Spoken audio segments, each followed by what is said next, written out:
অতিরিক্ত কীটনাশক ব্যবহার করার কারণে এখন আর ঔষধি গাছ কিনতে চায় না ওষুধ প্রস্তুতকারী প্রতিষ্ঠানগুলো। এতে করে বিপাকে পড়েছেন নাটোরের ঔষধি গাছ চাষিরা। কৃষিবিদরা বলছেন, রাসায়নিকের উপস্থিতি ঔষধি গাছের গুণাগুণ নষ্ট করে দেয়।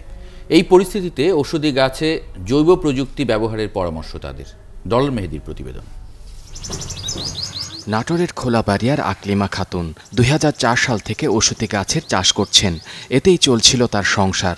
তবে অতিরিক্ত কীটনাশক ব্যবহারের কারণে কমে গেছে তার গাছ বিক্রি। এই সব জমির মধ্যে সিমের জাংলা, কাঠলের জাংলা ছিল, ওগুলি সব ভাঙ্গা ফেলায় দিয়া পরে আবার এগুলি সাইজ করে লাগাই দিছি।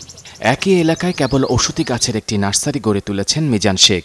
তার এই নার্সারিতে আছে আগর, অ্যালোভেরা, বাসক সহ প্রায় ৩০০ প্রজাতির ঔষধি গাছ, যা সংগ্রহ করতে প্রতিদিনই ভিড় জমায় সাধারণ ক্রেতা সহ বিভিন্ন ওষুধ কোম্পানিগুলো। যে প্রতিদিন দু একজন হলে ফোন দেয় যে ভাই আপনার কাছে এই চারা আছে নাকি, ওই জিনিস আছে না গোটা বাংলাদেশে। এখন ওই যে একজন আপনার ইয়ার থেকে আসছে, ঢাকা হেমায়তপুর থেকে। কেবল নাটোরেই গেল ১৫ বছরে অন্তত ৫,০০০ চাষি ঔষধি গাছে চাষ করে যাচ্ছেন, যার প্রধান ক্রেতা ওষুধ প্রস্তুতকারী প্রতিষ্ঠানগুলো।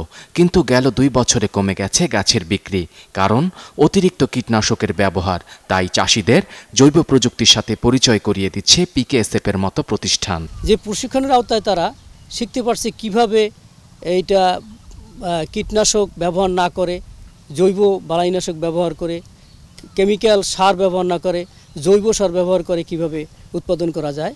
চাষিদের সাহায্য করতে সুদূর জার্মানি থেকে এসেছেন কৃষি বিজ্ঞানী। উৎপাদন বাড়ানোর নানা কৌশল শিখিয়ে দিচ্ছেন তিনি। এই সম্ভাবনাকে কাজে লাগিয়ে যুব সমাজের বেকারত্ব দূর করা যেতে পারে। চাষিরা সঠিক নির্দেশনা পেলে ঔষধি গাছ বিদেশেও রপ্তানির সুযোগ হতে পারে। দেশে এখন প্রায় ৬০০ প্রজাতির ভেষজ উদ্ভিদ আছে।